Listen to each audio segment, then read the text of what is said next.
नमस्कार, मैं हूं फरीद अली और आप देख रहे हैं हमारा खास शो दुनिया मेरे आगे। सबसे पहले सुर्खियां।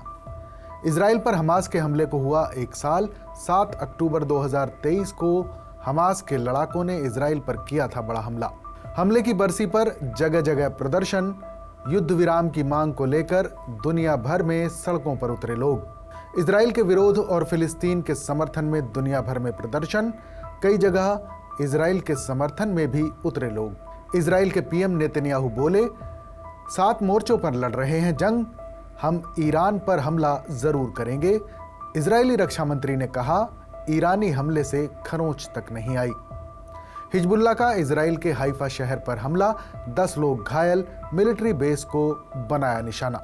लेबनान में इजराइल का जमीनी युद्ध जारी, ग्राउंड ऑपरेशन में हुई एक इजरायली सैनिक की मौत। जोरदार धमाके से दहला पाकिस्तान का कराची, 2 चीनी इंजीनियरों की मौत।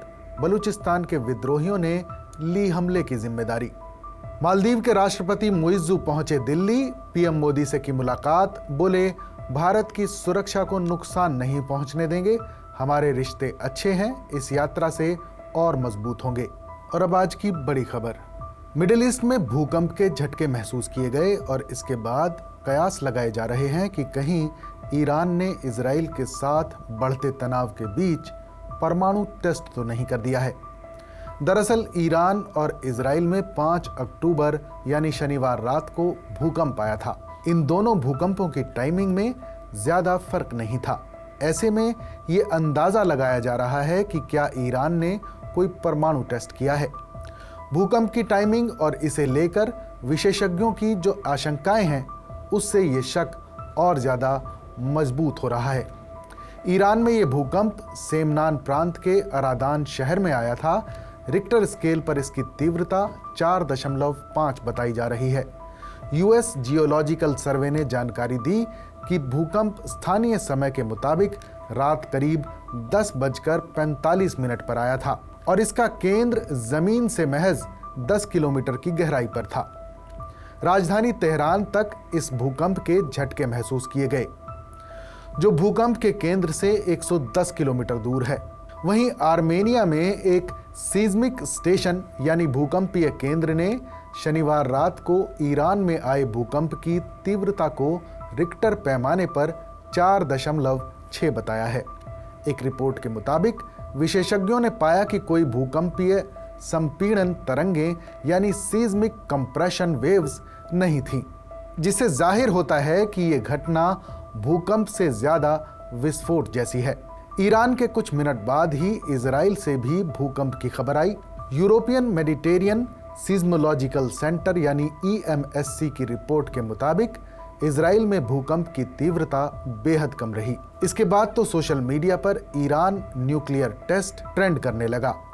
इन दोनों देशों में आए भूकंपों को लोग ईरान के परमाणु परीक्षण से जोड़ने लगे। तो वहीं कई रिपोर्ट्स में ये अटकलें भी लगाई गईं कि ईरान ने भूमिगत यानी अंडरग्राउंड परमाणु परीक्षण किया है, जिसके चलते दोनों देशों में ये झटका लगा और ये कोई भूकंप नहीं था। एक रिपोर्ट में ये दावा भी किया गया है कि ईरान में भूकंप का केंद्र न्यूक्लियर पावर प्लांट्स के बहुत नजदीक था। ऐसे में ये झटका भूकंप का ही था या फिर न्यूक्लियर टेस्ट का, ये कहा नहीं जा सकता। एक और रिपोर्ट ने दावा किया है कि ईरान में आया भूकंप एक भूमिगत परमाणु परीक्षण हो सकता है, क्योंकि इसका केंद्र जमीन से सिर्फ 10 किलोमीटर की गहराई में था। ऐसे में ईरान के परमाणु टेस्ट की अटकलें और ज्यादा गहरी हो गई हैं। साल 2003 में ईरान के सर्वोच्च नेता आयतुल्लाह अली खामनेई ने फतवा दिया था कि ईरान परमाणु हथियार नहीं बनाएगा, क्योंकि इससे दुनिया में मौत बढ़ेगी। ये भी हकीकत है कि पूरे मिडिल ईस्ट इलाके में इजराइल के पास परमाणु हथियारों का सबसे बड़ा भंडार है। शनिवार के भूकंप के बाद अमेरिका और इजराइल के विशेषज्ञ ये पता लगाने की कोशिश कर रहे हैं कि क्या ईरान इजराइल के अंदर भूकंप लाने की ताकत रखता है। क्या ईरान ने भी उत्तर कोरिया की तर्ज पर अंडरग्राउंड परमाणु टेस्ट किया है, जो अमेरिका और पश्चिम के लिए एक संकेत है कि अगर हमला हुआ तो ईरान डरने वाला नहीं है, बल्कि वो पलटवार करेगा। उत्तर कोरिया के पीछे चीन है और ईरान के साथ रूस है। चीन भी ईरान का समर्थन करता है। इसकी बड़ी वजह यह है कि पिछले 5 दशकों में ईरान ने सभी मंचों पर अमेरिका के विरोध का सामना किया है। चीन ने अगले 25 वर्षों के लिए ईरान के साथ 400 बिलियन अमेरिकी डॉलर का सैन्य और बाजार समझौता भी किया है। इस तरह ईरान ने अब इजराइल को साफ संदेश दे दिया है। अंतर्राष्ट्रीय मामलों के विशेषज्ञों का मानना है कि हो सकता है कि ईरान ने परमाणु सीमा पार कर ली हो और इसके साथ ही ईरान अब कुछ हद तक अमेरिका और इजराइल की धमकी का सामना करने की स्थिति में है।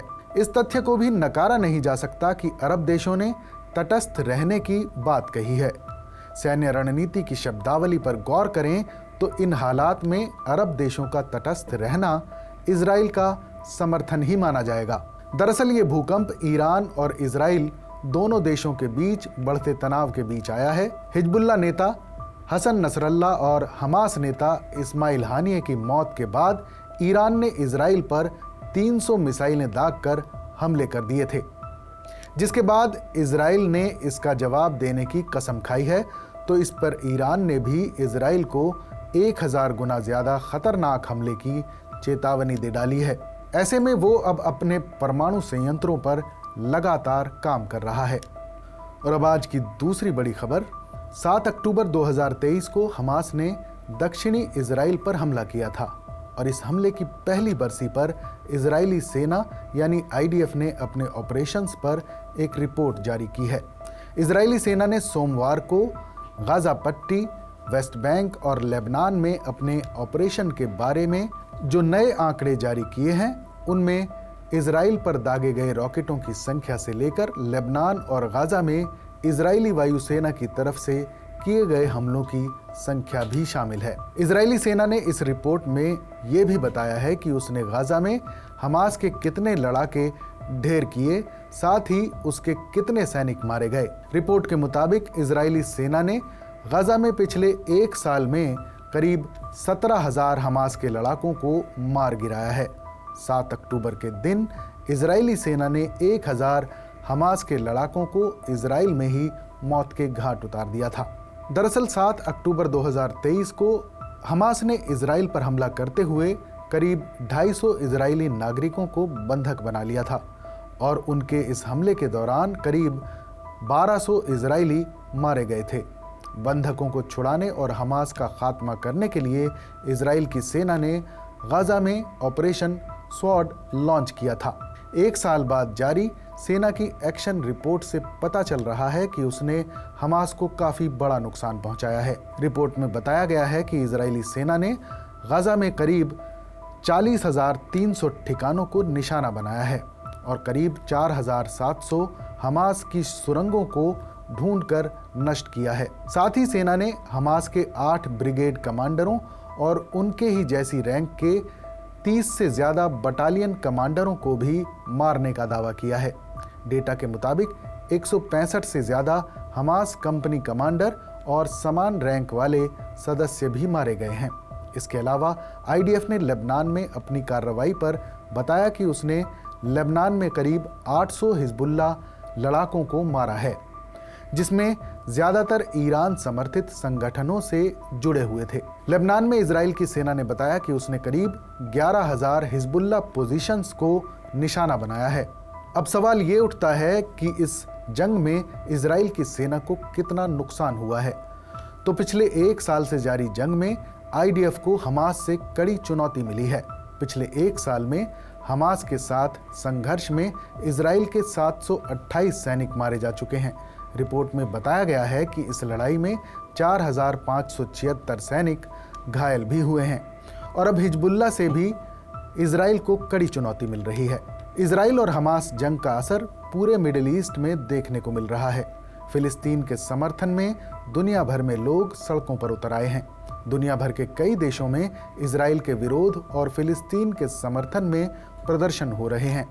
हालांकि कई जगह इजराइल के समर्थन में भी प्रदर्शन हो रहे हैं। प्रदर्शनकारी इजराइल और हमास जंग को फौरन बंद करने की मांग कर रहे हैं।